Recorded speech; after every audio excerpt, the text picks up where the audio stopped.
fa misy ministre, misy prime ministre, misy ndraiky ambony zay efa tokony tsaraina dia tsy voatsara satria ny amin'ny assemblée nationale dia miteny fotsiny hoe oka zay tsy manota otrobato azy. Miozongozona ny sezan'ny Ramatoa Christine Razanamahasoa filohan'ny antenimieram-pirenena amin'ny fotoana iresantsika izao.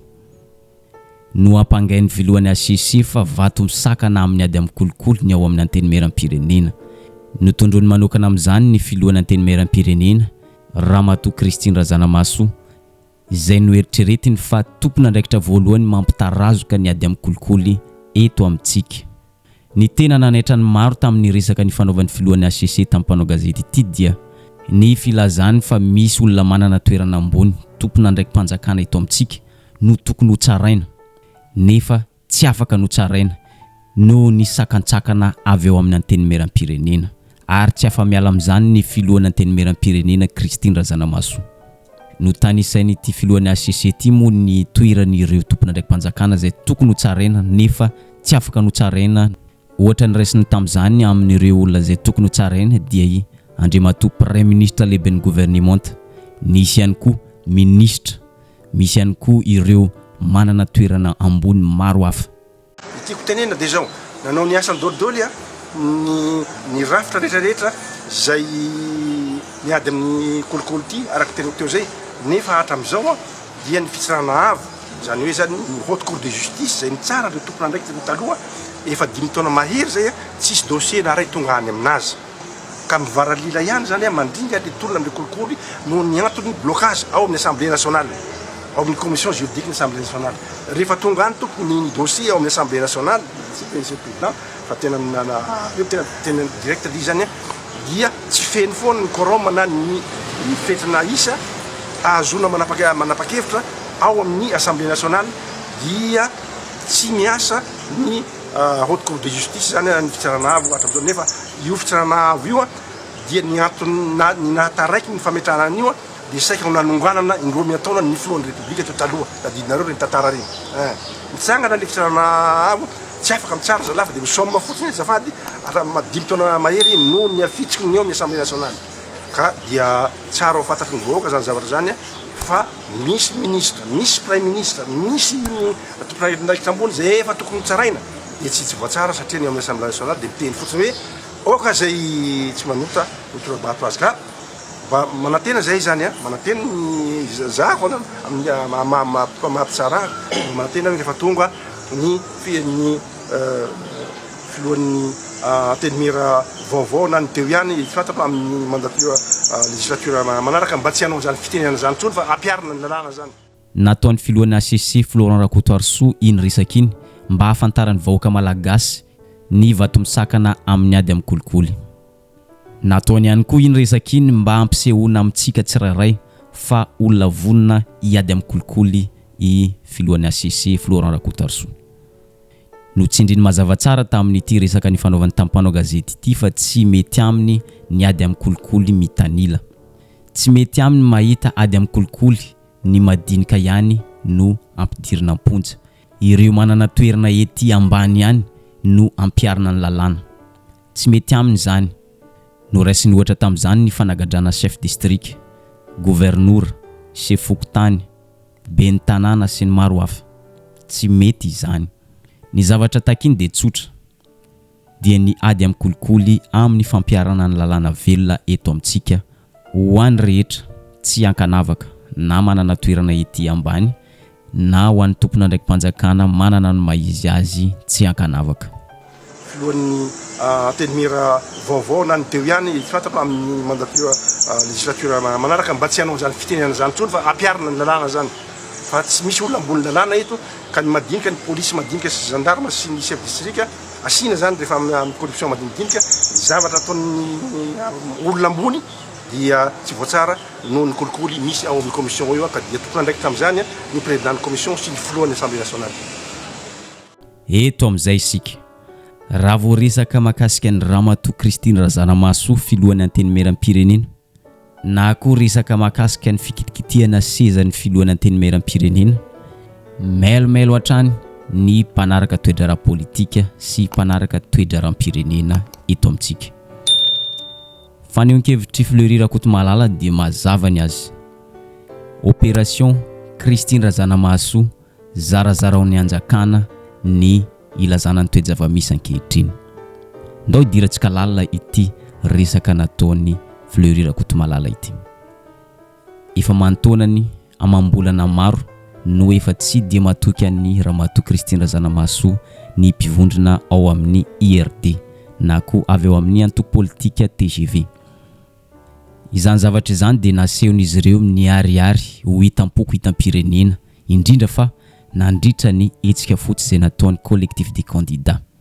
Nabaribarin'izy ireo tamin'ny vahoaka malagasy fa tsy faly tamin'ny fanelanelanana nataony Ramatoa Christine Razanamahasoa nandritra ny lahateny izay nataony teny amin'ny anteny meram-pirenena.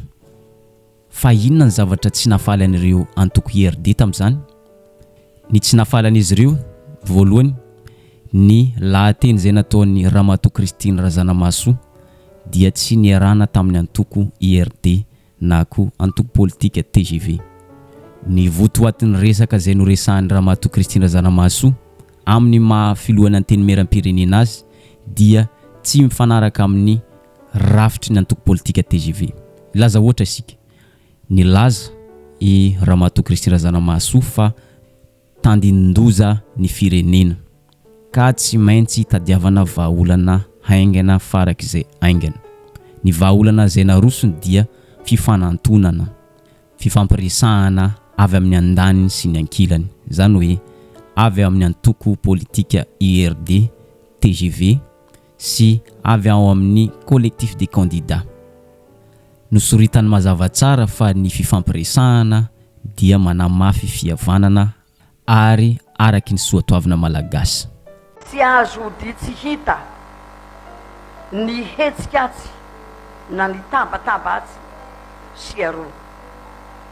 Manoloana ny fiziriziry ny andaniny sy ny ankilany na dia teo aza ny fanelanelanana maro samihafa ny sosokevitra avy amin'ny herivelona eto amin'ny firenena eny hatrany amin'ny avy any ivelany azy koa aleo misoroka toy izay mitsapa samy malagasy ka tsy tokony hifandravy. Ny soatoavina mampiavaka atsika malagasy dia ny fihavanana.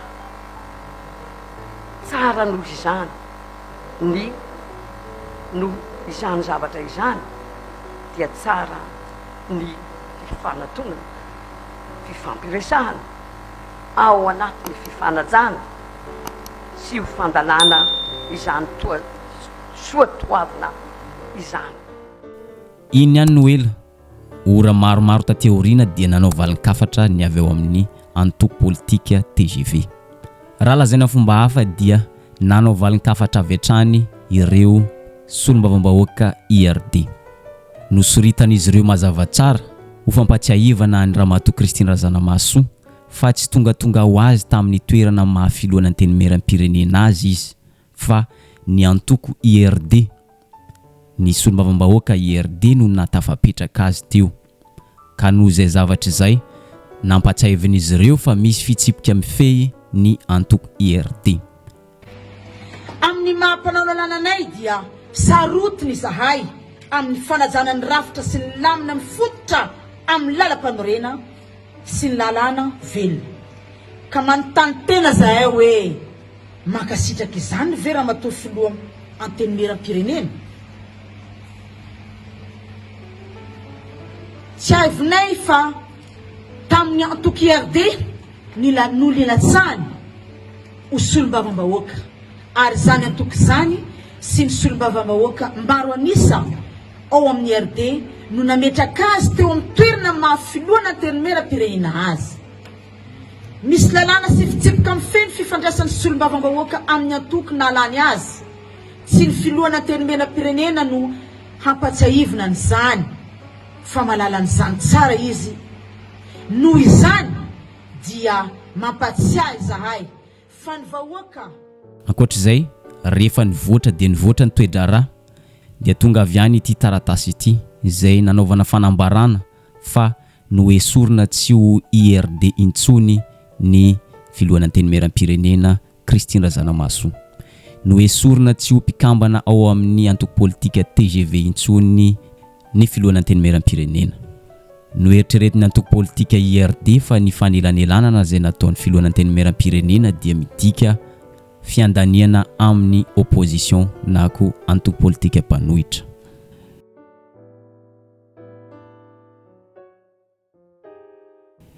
Rehefa nandeha ny fotoana dia mbola niatrika ny investiture ny Andriamatoa Andry Rajoelina ihany ny filoana anteny meram-pirenena na dia efa nivoaka aza ny taratasy ofisialy na ny esorana azy tsy ho mpikambana ao amin'ny antoko politika TGV.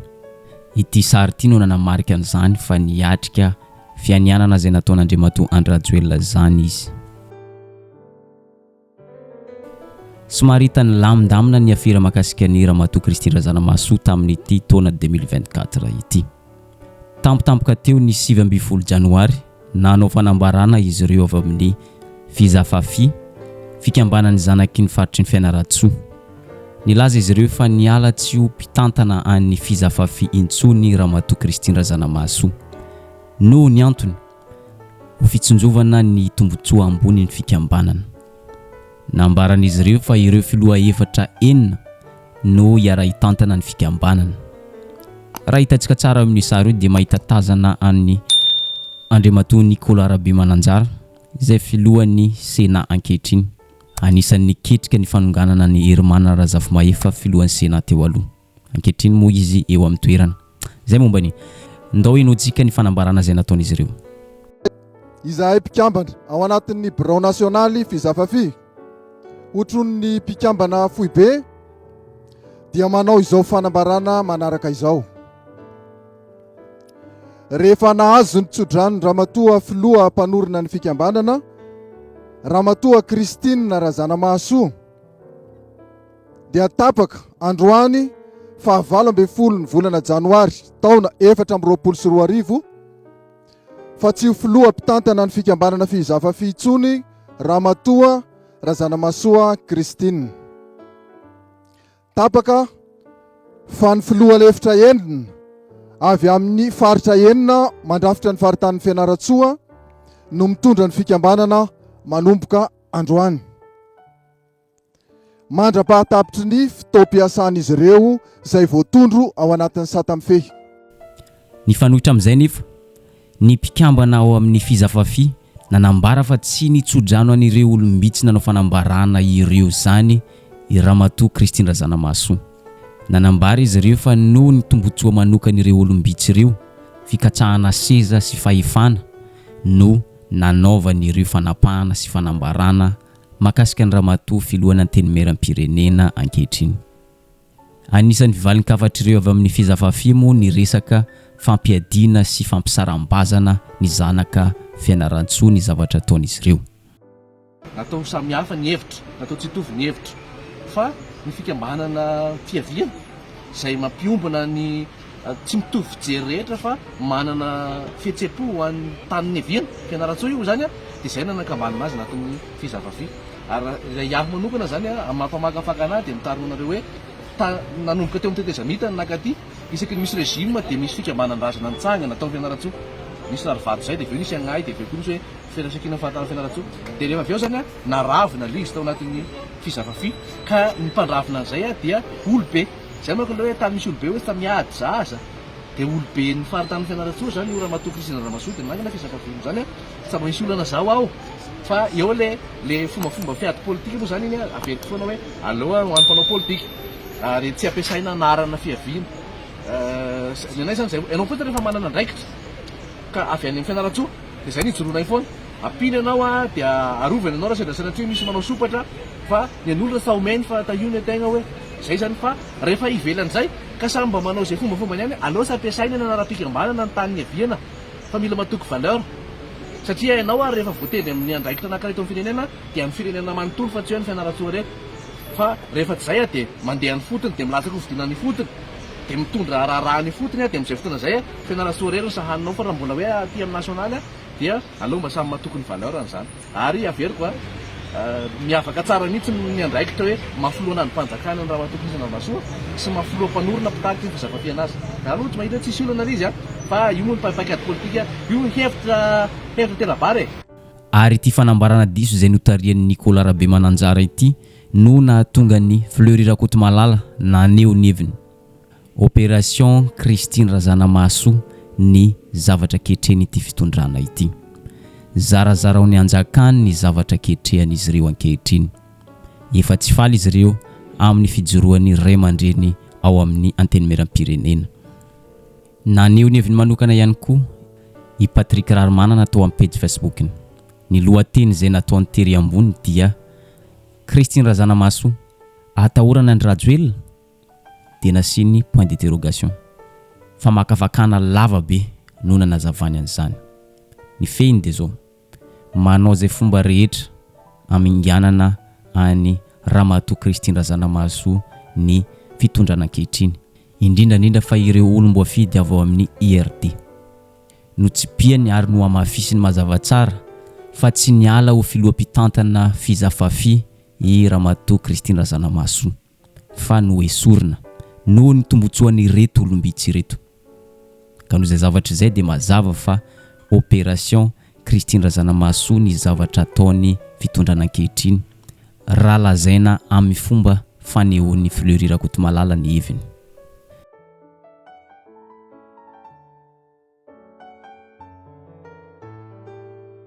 Eto ampamarana dia zao raha tena marina tokoa fa mitady kendri-toana analana ny Christine Razanamahasoa ny fitondrana ankehitriny, indrindrandrindra fa izy ireo ao amin'ny IRD dia mazava izany fa tsy misy politika ho tombotsoan'ny firenena izany ny politika izay ataon'izy ireo eto amintsika. Ny politika izay ampanjakan'izy ireo dia politika ho tombotsoan'ny vondrona politika IRD na koa TGV. Efa pirofo maromaro no hitantsika mivaingana ankehitriny. No esorina tsy ho mpikambana ao amin'ny IRD intsony izy noho ny fikasany ampanjakany soatoavina malagasy dia ny fifampiresahana sy ny fihavanana. Nanaovana fanambarana fa ny ala tsy ho mpikambana sy tsy ho filoam-pitantana ny fizafafi noho ny tombotsoan'ny fikambanana, nefa dia zavatra diso izany. Ary ankehitriny no ampangain'ny filohan'ny ACC Andriamatoa Florent Rakotoarsoa fa vato misakana amin'ny ady amin'ny kolikoly eto amin'ny tany sy ny firenena ny antenimieram-pirenena fa indrindrandrindra ny filoha-pitarika Ramatoa Christine Razanamahasoa. Ity filohan'ny antenimieram-pirenena ity hoy ny filohan'ny ACC no tompony nandraikitra voalohany ny fanatanterana ny fitsarana an'ireo olona manam-pahefana sy manana toerana ambony teto amintsika, anisan'izany ny Premier Ministre, ny Ministre sy ny maro hafa. Fanontaniana ety amin'ny farany dia zao ireny teboka vitsivitsy izay mahakasika ny Ramatoa Christine Razanamahasoa ireny ve azo eritreretina fa tetika aminganana azy amin'ny mahafilohan'ny antenimieram-pirenena azy sa fifanandrifian-javatra fotsiny? Raha mijery amin'ny maso tsy mitanely isika, ny ao amin'ny antenimieram-pirenena no andrim-panjakana sisa ara-dalàna eto amintsika. Ho kasaina ho potehana ve sa ho atsaraina ity antenimieram-pirenena antsika ity? Apetraka ho antsika no mamaly an'izany rehetra izany, ary izay ihany koa mamarina ny vidéo antsika androany. Aza dino misabone sy manisy izay amin'ny vidéo antsika amin'ny manaraka indray.